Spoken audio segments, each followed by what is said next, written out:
Hey guys, just wanted to welcome you back, and I unexpectedly had to do a part 2 for June's Bust Your Stash, and I do apologize, but I completely forgot to do a Christmas card, and even though technically what I'm doing here is not a card, I'm hoping it will keep me out of the hot seat with Dawn, because with every project we're supposed to make at least one Christmas card, and I completely forgot after I was done.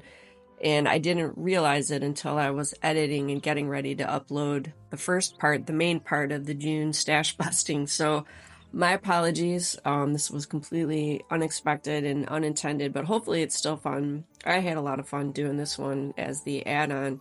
So thank you guys so much for your support and all that fun stuff. It is always so much fun hanging out with you, and I'm gonna keep this real short, so take care, stay safe, and I will see you in the next video.